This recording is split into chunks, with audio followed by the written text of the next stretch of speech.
لا حول ولا قوة إلا بالله العلي العظيم. أعوذ بالله من الشيطان الرجيم. بسم الله الرحمن الرحيم. الحمد لله رب العالمين، الصلاة والسلام على أشرف الأنبياء والمرسلين سيدنا ونبينا وشفيع ذنوبنا إن شاء الله أبي القاسم محمد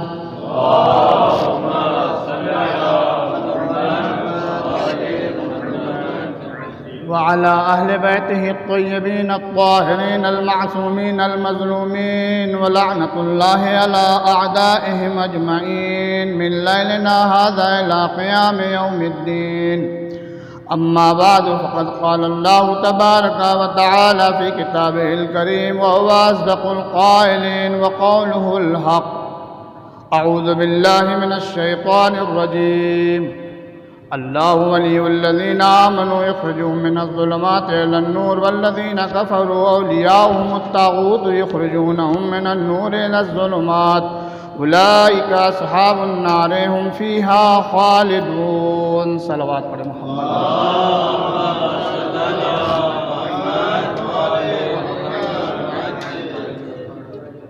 خداوند عالم قرآن کریم میں ارشاد فرما رہا ہے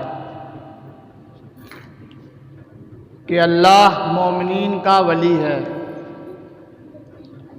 اور وہ مومنین کو ظلمت سے نکال کر نور کی طرف لے جاتا ہے، اور کافر کے بہت سے اولیاء ہیں جو طاغوت ہیں. ان کا کام کیا ہے؟ ان کا کام یہ ہے کہ وہ نور سے ظلمت کی طرف لے جاتے ہیں، اور یہ اصحاب کفر ہیں، ہم فیہا خالدون، اور یہ ہمیشہ جہنم میں رہیں گے. عزیزان گرامی، اگر ہم اس آیت میں غور و فکر کریں تو سب سے پہلے ہماری جو سمجھ میں آتا ہے وہ یہ ہے کہ مومنین کا ولی صرف اور صرف اللہ ہے، اور کافر کے بہت سے اولیاء ہیں. اور دوسری بات، پہلے جو اس آیت میں ذکر ہوا کہ اللہ ولی ہے، جس کو لے جاتا ہے اس کا ذکر بعد میں ہے. یعنی اللہ ولی ہے، کس کو لے جاتا ہے؟ مومنین کو. کہاں؟ نور، ظلمت سے نور کی طرف. اور جب کفر کی بات آئی تو وہاں پہ کہا کہ ان کے جو کافر ہیں ان کے بہت سے اولیاء ہیں، وہ کیا کرتے ہیں؟ وہ نور سے ظلمت کی طرف لے جاتے ہیں، جو کہ طاغوت ہے. عزیزان گرامی، یہ طاغوت کیا ہے؟ کسی شخص کا نام ہے؟ نہیں عزیزو، جو کوئی بھی قانون الہی کو سے منحرف کرے اور لوگوں کو گمراہ کرے، وہی طاغوت ہے، وہی طاغوت ہے. عزیزان گرامی، تو اللہ مومنین کا ولی ہے، وہ ظلمت سے نکال کر نور کی طرف لے جاتا ہے. اور دوسری جگہ ارشاد فرما رہا ہے قرآن مجید میں، الف لام را ذالک الکتاب انزلناہ الیک لتخرج الناس من الظلمات الی النور. خداوند عالم پیغمبر کو خطاب کرتے ہوئے فرما رہا ہے، اے پیغمبر، ہم نے آپ کو یہ کتاب نازل کی اس لیے تاکہ آپ لوگوں کو ظلمت سے نکال کر نور کی طرف لے جائیے. تو اس ظلمت کے اور نور کا بہت وسیع معنی ہے اور اعتباری معنی بھی ہے. ظلمت کیا ہے؟ نور کیا ہے؟ ظلمت جہنم ہے، نور کیا ہے؟ جنت ہے. ظلمت کیا ہے؟ ظلمت موت ہے، اعتباری معنی. اور حیات کیا ہے؟ نور ہے. اگر آپ اس کے مقابل میں لاتے جائیے، نور و ظلمت کی تقسیم ہوتی جائے گی. تو عزیزان گرامی، اللہ کہہ رہا ہے کہ ہم مومنین کو ظلمت سے نکال کر نور کی طرف لے جاتے ہیں. اور دوسری جگہ ارشاد فرما رہا ہے، اے پیغمبر، ہم نے آپ کو کتاب دی تاکہ آپ لوگوں کو ظلمت سے نکال کر نور کی طرف لے جائیے۔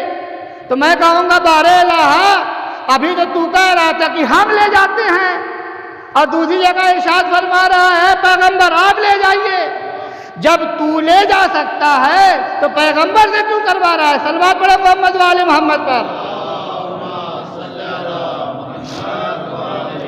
تو عزیزان گرامی، اس لیے کہ خدا ہمارے درمیان آ نہیں سکتا اور ہم خدا تک جا نہیں سکتے، تو خدا وند عالم نے کچھ ہستیوں کو اپنے صفات کا مظہر بنایا ہے، اس لیے ان کو نور سے پیدا کیا ہے، اور جب اس جہان میں بھیجا تو خاکی پیکر میں بھیجا، اس لیے بھیجا تاکہ وہ وہاں سے پیغام لے، اور خاکی پیکر میں اس لیے بھیجا تاکہ وہ ہمارے درمیان میں پیغام پہنچا سکے۔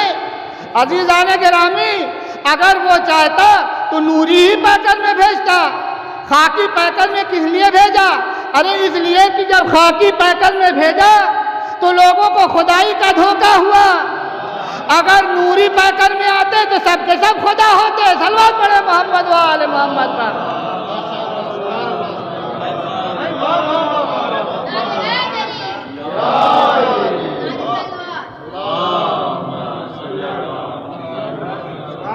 تو کچھ ہستیوں کو جن کی اصل نور ہے، لیکن جب ہمارے درمیان بھیجا تو خاکی پیکر میں بھیجا، جب وہ اس جہان میں آئے تو یہیں کا لباس پہنا اور یہیں کی غذا کھائی۔ اگر وہ چاہتے تو وہیں کی غذا کھاتے اور وہیں کا لباس پہنتے، تو ہم میں سے ہر کوئی کہے گا کہ یہ تو آپ کہہ رہے ہیں کہ وہیں کی غذا کھاتے اور وہیں کا لباس پہنتے۔ عزیزان گرامی، ارے جس کے لیے ایک دن غذا آ سکتی ہے، ارے جس کے لیے ایک دن لباس آ سکتا ہے، اس کے لیے ہمیشہ آ سکتا ہے۔ صلوات پڑھے محمد و آل محمد پر۔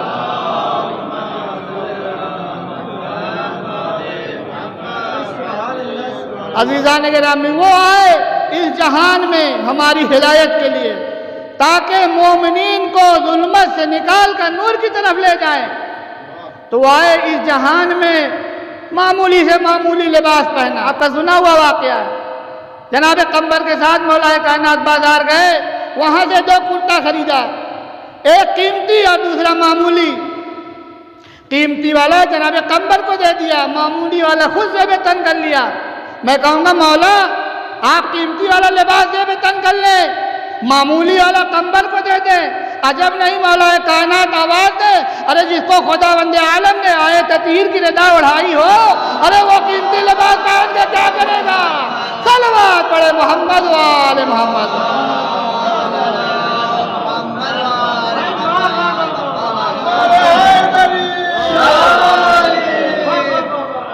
عزیزان گرامی، تو کچھ ہستیوں کو خدا وند عالم نے اپنی صفات کا مظہر بنایا۔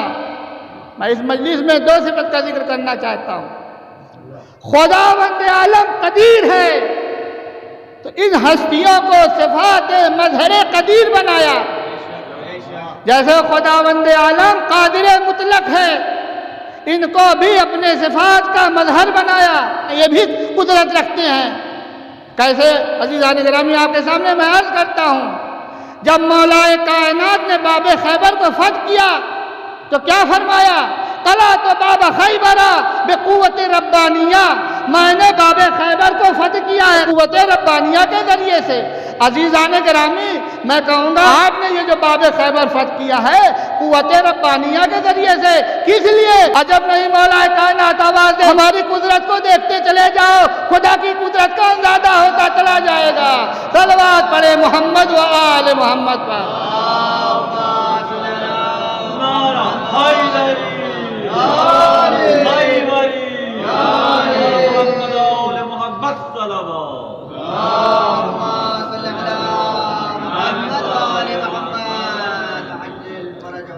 خدا وند عالم علیم ہے، خدا وند عالم علیم ہے، تو ان ہستیوں کو بھی مظہر صفات علیم بنایا۔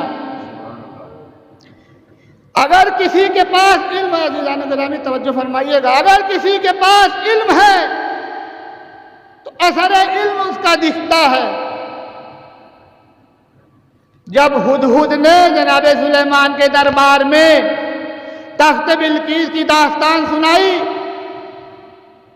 تو جناب سلیمان نے فرمایا کون ہے جو تخت بلقیس کو لے آئے؟ ایک جن کھڑا ہو گیا، ہم دربار کے برخاست ہونے سے پہلے تخت بلقیس کو لے آئیں گے۔ اور جناب آصف برقیہ کھڑے ہو گئے اور وہ کہنے لگے کہ ہم پلک جھپکتے تخت بلقیس کو لے آئیں گے۔ میں کہوں گا جناب آصف برقیہ آپ کیسے لے آئیں گے؟ تو قرآن مجید آواز دے رہا ہے الذی عندہ علم من الکتاب، اس لیے کہ ان کے پاس کتاب کا تھوڑا سا علم تھا۔ تو آپ نے دیکھا اگر کتاب کا تھوڑا سا علم ہو تو تخت بلقیس کو پلک جھپکتے سے پہلے لے آتا ہے۔ اگر کسی کے پاس پورا کتاب کا علم ہو تو کیا وہ سورج کو نہیں پلٹا سکتا؟ ارے یہ سورج کا پلٹانا معجزہ نہیں ہے بلکہ اثر علم ہے۔ صلوات پڑھے محمد و آل محمد۔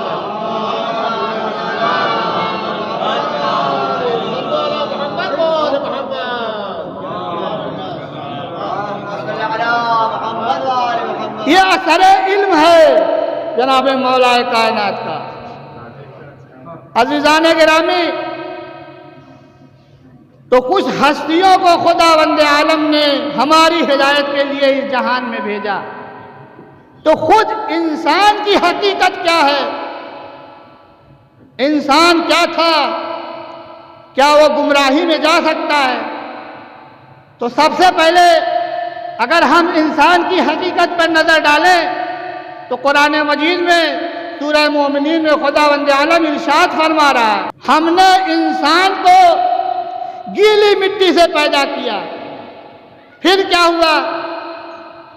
پھر ہم نے اس کو نطفے میں تبدیل کیا اور اس نطفے کو مضبوط قلعے میں رکھ دیا اور اس کے بعد پھر علقے میں تبدیل کیا، پھر مضغہ، پھر ہڈی، پھر اس کے اوپر کھال چڑھا دی۔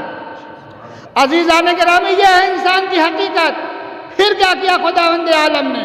ابھی دیکھیے انسان کو ترقی مل رہی ہے، انسان تدریجاً منزل کمال تک پہنچ رہا ہے۔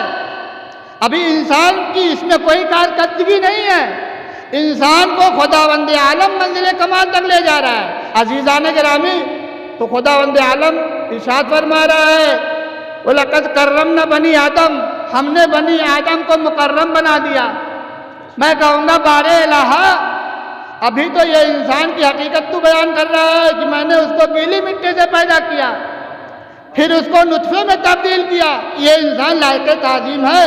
عزیزان گرامی، اس کو اگر سمجھنا ہے تو جناب آدم کے واقعے سے ہم بخوبی سمجھ سکتے ہیں۔ ایک صلوات پڑھیں محمد و آل محمد۔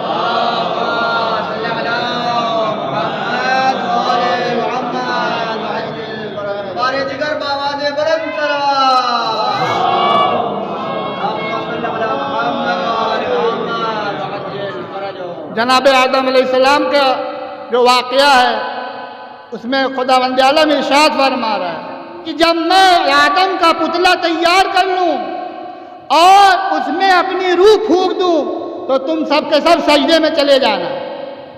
عزیزان گرامی، آپ کا واقعہ سنا ہوا ہے، سب نے سجدہ کیا الا ابلیس۔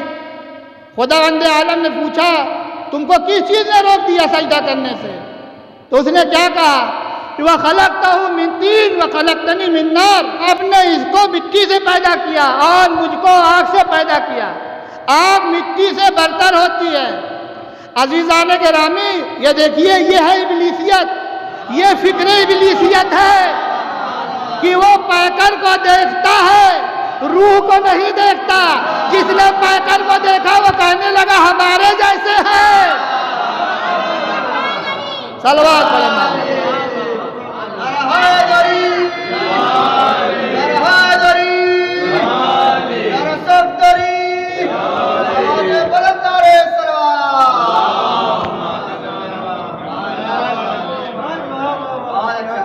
عزیزان گرامی، تو کیا کہا خداوند عالم نے؟ کس چیز نے تجھ کو روک دیا سجدہ کرنے سے؟ اس نے کہا کہ تم نے اس کو مٹی سے پیدا کیا اور مجھ کو آگ سے پیدا کیا۔ آگ مٹی سے برتر ہے، عزیزان گرامی، تو خدا عالم کیا فرما رہا ہے؟ فخرج، نکل جا میری بارگاہ سے۔ میں کہوں گا بار الہ، ارے شیطان کی بات کا جواب تو دے دے، جواب نہیں دیتا کوئی، فوراً فرماتا ہے فخرج، نکل جا۔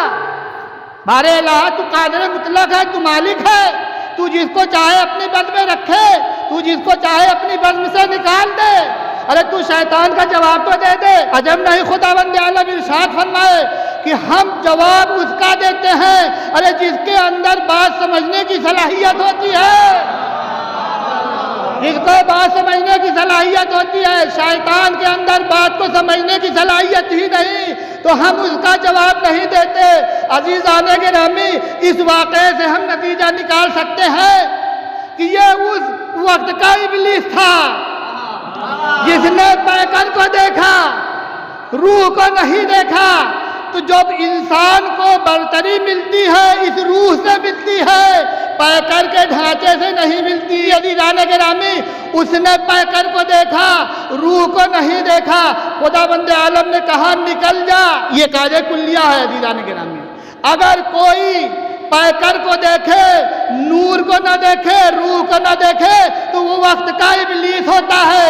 اس نے پیکر کو دیکھا، روح کو نہیں دیکھا، کہنے لگا ہم برتر ہیں۔ عزیزان گرامی، اگر کسی نے پیکر کو دیکھا، نور مصطفیٰ کو نہ دیکھا، پیکر کو دیکھا، نور مصطفیٰ کو نہیں دیکھا، اس وقت کا ابلیس کہہ رہا تھا کہ ہم برتر ہیں۔ یہ وقت کا ابلیس کہہ رہا ہے کہ ہم برابر ہیں۔ صلوات پڑھے محمد وآل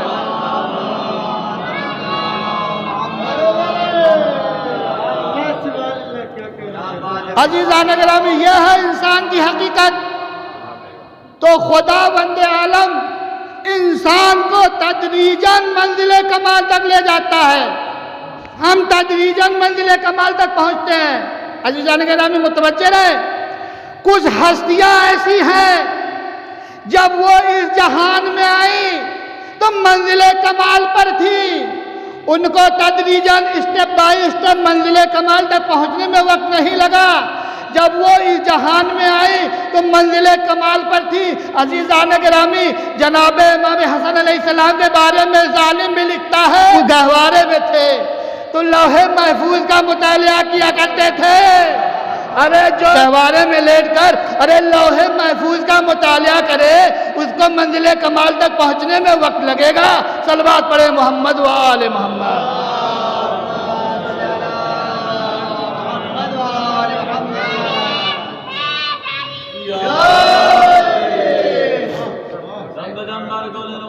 محمد علی شیر خدا سلام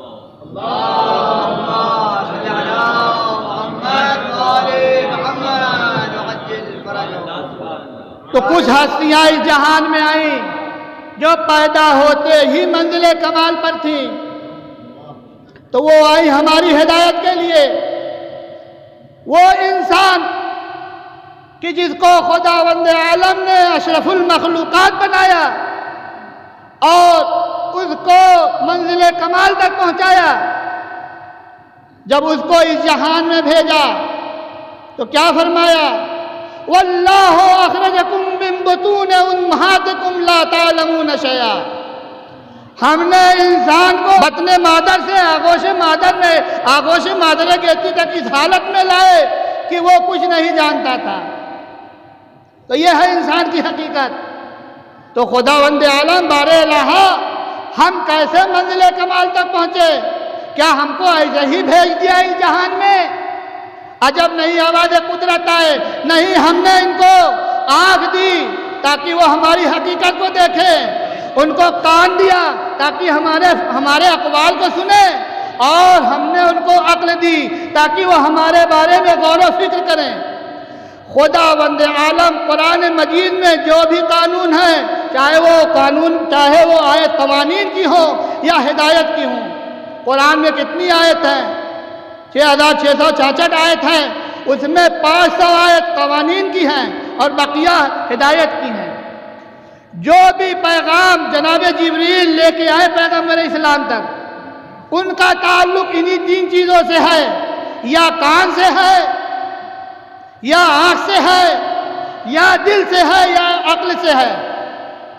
عزیزان گرامی، اب اگر کوئی آیت پیغمبر اسلام تک آئی ہے تو انہوں نے لوگوں کے سامنے بیان کیا، یہ ہے زبان، اور اس کو دکھایا ہے اور سنایا ہے، اس کا تعلق کان سے ہے، اور اس کے بعد سمجھایا ہے، اس کا تعلق عقل سے ہے۔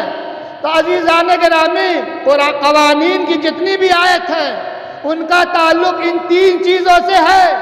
تو جتنے بھی قوانین ہیں مختلف مواقع پر، مختلف جگہوں پر پیغمبر اسلام نے انہی تین چیزوں سے کام لیا ہے، لیکن اسلام کا ایک واحد قانون ہے جس کو خداوند عالم نے ایک ہی موقع پر تینوں چیزیں دکھائی، وہ ہے غدیر، وہ ہے غدیر۔ پیغمبر اسلام کا وہ طویل خطبہ جس کا تعلق زبان سے ہے، اس کو پڑھ کے سنایا جس کا تعلق کان سے ہے، اور اتنے ہی پہ اکتفا نہیں کیا بلکہ دونوں ہاتھ سے بلند کر کے دکھایا بھی۔ صلوات پڑھے محمد وآلہ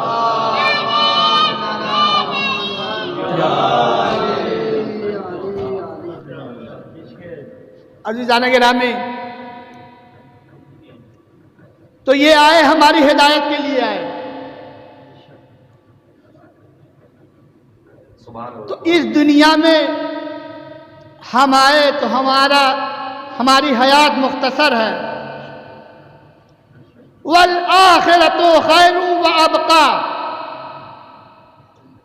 ہم اس جہان میں آئے، ہماری حیات بہت کم ہے، اور آخرت کے بارے میں خداوند عالم ارشاد فرما رہا ہے کہ یہ اس سے بہتر ہے اور وہ ہمیشہ باقی رہنے والی ہے۔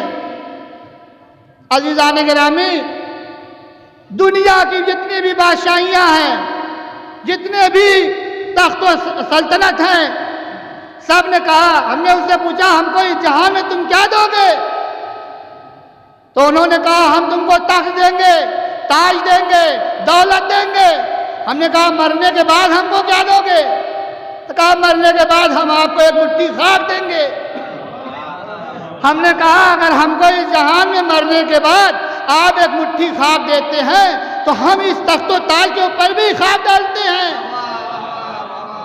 عزیزان گرامی، یہ ہے دنیا کے قائد، ہم کو اس دنیا میں ہی ہم کو سب کچھ دے سکتے ہیں، تو یہ دنیا کے قائد ہیں۔ لیکن عصمت و طہارت کے قائد ایسے ہیں، انہوں نے کہا کہ ہم تمہاری ہدایت اس دنیا میں بھی کریں گے اور مرنے کے بعد بھی تمہاری شفاعت کریں گے۔ صلوات پڑھے محمد وآل محمد پر۔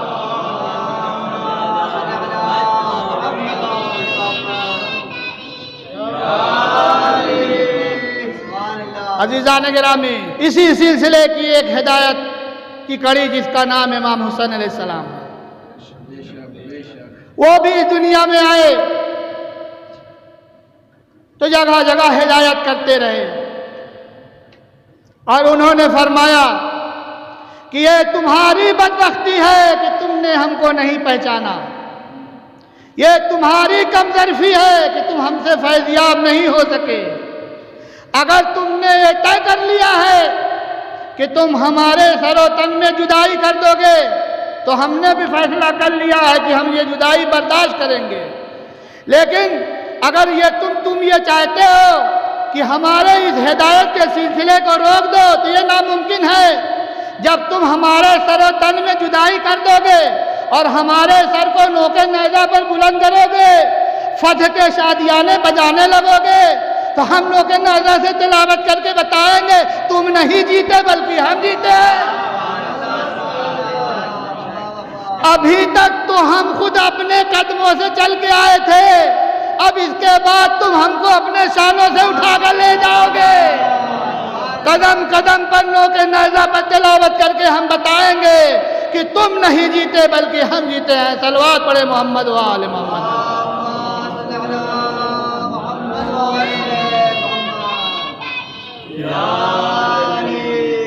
عزیزان گرامی، یہ ہستیاں ہماری ہدایت کے لیے خداوند عالم نے اس جہان میں بھیجا۔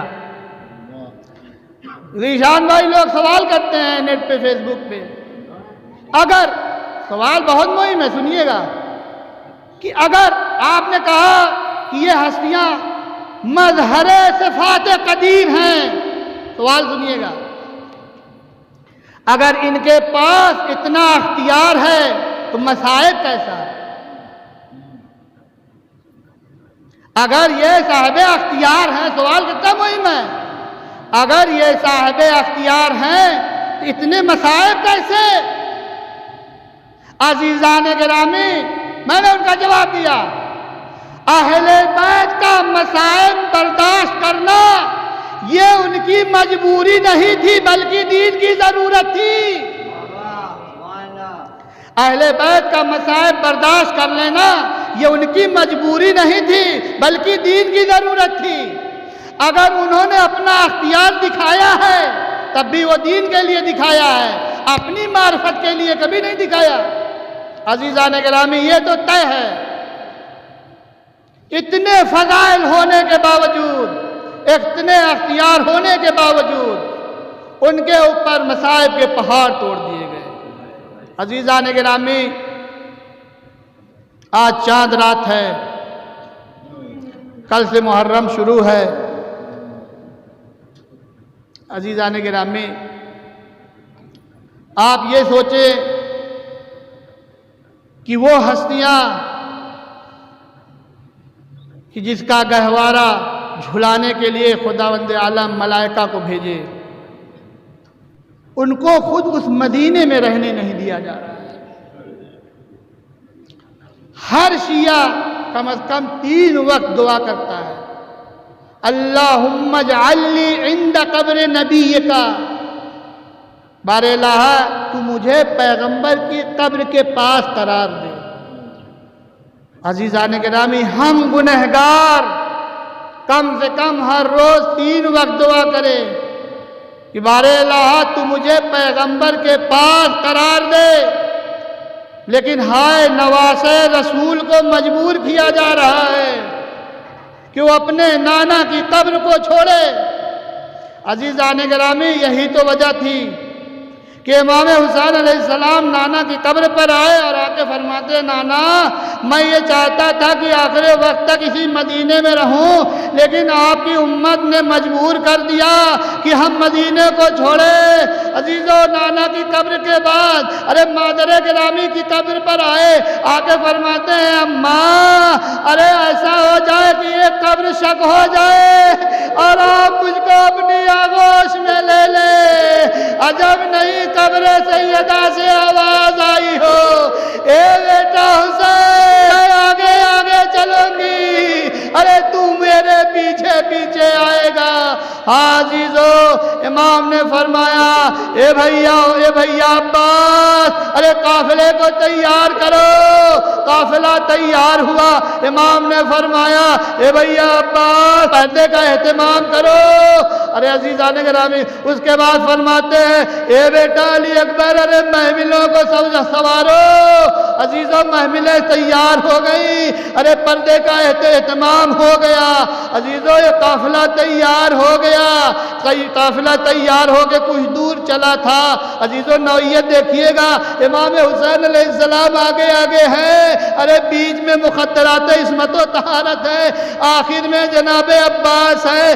ابھی قافلہ کچھ دور چلا ہی تھا، ارے دوڑ کے جناب عباس امام کی خدمت میں آئے، آقا ارے بیمار سغرا چلی آ رہی ہے۔ ارے جناب امام حسین علیہ السلام نے قافلے کو روکا، فرمایا، اے بیٹا سغرا، تم نے تو رخصت کر دیا تھا، جزاکم ربکم خیر الجزا۔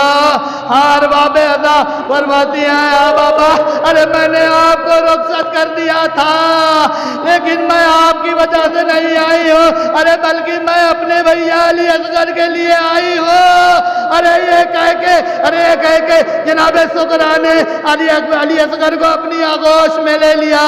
اس کے بعد ایک ایک کر کے بیویاں آگے بڑھتی رہی، لیکن جناب علی اصغر ارے جناب سغرا کی آغوش نہیں چھوڑ رہے۔